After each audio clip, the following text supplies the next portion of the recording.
سے ملتمس ہوں ڈاکٹر عابد سیال سے، آپ اسلام آباد سے ہوتے ہوئے لاہور سے ہوتے ہوئے تشریف لائے ہیں اور بہت وقت نکالا ہے انہوں نے، تشریف لائیں گے اور اختر عثمان کی ادبی جہاد کے حوالے سے اپنے خیالات سے ہمیں نوازیں گے۔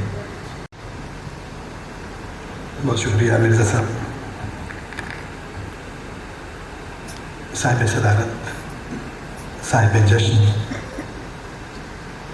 دوستوں، مہمانان گرامی اور میزبان حضرات،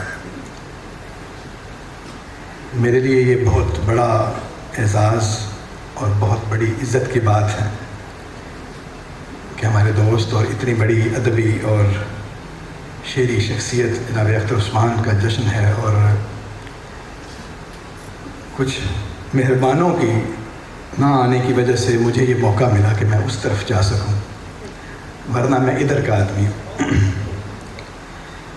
میرے لیے اس جشن میں سب سے پچھلی کرسیوں پر بیٹھنا بلکہ کھڑے ہونا بھی اعزاز کی بات ہے،